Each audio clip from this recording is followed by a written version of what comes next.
अब क्वेश्चन 18 को देख लेते हैं। क्वेश्चन 18 में है the sum of the 4th and 8th terms of an AP is 24 and the sum of the 6th and 10th terms is 44। Find the first 3 terms of the AP। किसी AP का 4th और 8th term का sum दिया हुआ है 24 और 6th and 10th term का sum दिया हुआ है 44। इतने इंफॉर्मेशन से उस AP का फर्स्ट 3 टर्म्स फाइंड करना है, राइट। सबसे पहले हम लोग को उस AP का first term and common difference consider करना होगा। तो चलिए कंसीडर कर लेते हैं।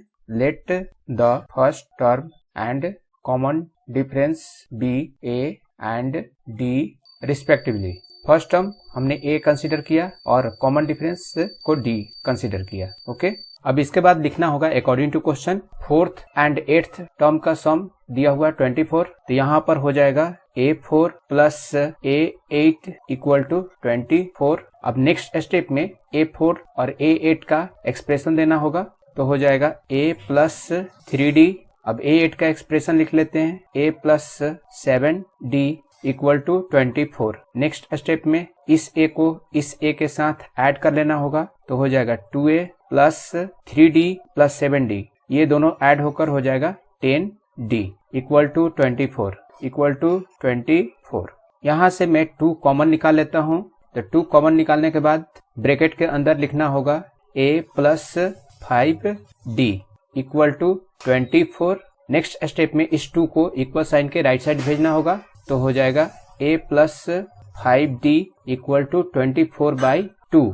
इस 2 से 24 को कट कर लेते हैं, यहाँ पर आ जाएगा 12। इसके बाद हो जाएगा A plus 5D equal to 12। अब यहाँ से मैं A निकाल लेता हूँ। तो A इक्वल टू हो जाएगा 12 माइनस 5D। इसे मैं फर्स्ट इक्वेशन कंसीडर कर लेता हूँ। क्वेश्चन में आगे दिया हुआ है 6th एंड 10th टर्म का सम 44। अब लिखना होगा A6 plus A10 equal to 44। अब A6 का एक्सप्रेशन यहाँ पर लिख लेते हैं। तो A6 का एक्सप्रेशन हो जाएगा A प्लस 5D प्लस, अब यहाँ पर A10 का एक्सप्रेशन देना होगा।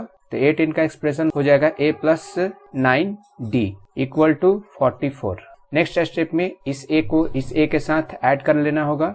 तो हो जाएगा 2A प्लस इस 5D को इस 9D के साथ ऐड करने पर आ जाएगा 14D इक्वल टू 44। यहाँ पर भी 2 कॉमन निकल सकता है, तो मैं 2 को कॉमन निकाल लेता हूँ। 2 कॉमन निकालने पर ब्रैकेट के अंदर आएगा A plus 7D equal to 44। Next step में इस 2 को इक्वल साइन के राइट साइड भेजना होगा। तो यहाँ पर हो जाएगा A plus 7D equal to 44/2। इस 2 से 44 को कट कर लेते हैं, तो आएगा 22। नेक्स्ट स्टेप में हो जाएगा A plus 7D equal to 22। एक हम लोग यहाँ पर निकाल कर रखे हुए हैं, इसको यूज करके D का वैल्यू निकलेगा।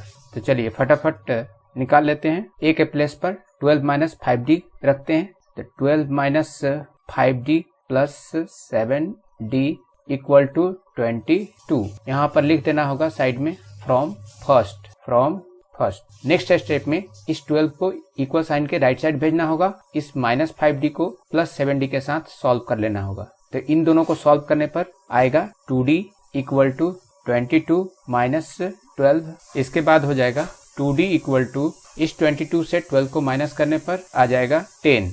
अब इसके बाद D इक्वल टू 10/2 आएगा। इस 2 से 10 को कट कर लेते हैं, यहाँ पर आ जाएगा 5 और इस तरह से D का वैल्यू निकला 5। अब जो D का वैल्यू निकला है, इस इक्वेशन में D के प्लेस पर उस वैल्यू को रखकर A का वैल्यू निकाला जा सकता है। तो चलिए फटाफट A का भी वैल्यू निकाल लेते हैं। तो A इक्वल टू है 12 माइनस 5D।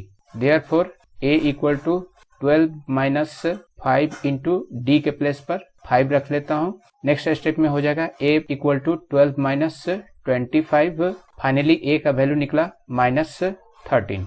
तो हम लोग का फर्स्ट टर्म भी निकल गया और कॉमन डिफरेंस भी निकल गया है। तो क्वेश्चन में बोला गया था AP का फर्स्ट 3 टर्म्स फाइंड करने के लिए। तो चलिए फर्स्ट 3 टर्म्स फाइंड कर लेते हैं। सो द रिक्वायर्ड AP -13, अब ये -13 में 5 ऐड करना होगा नेक्स्ट टर्म के लिए।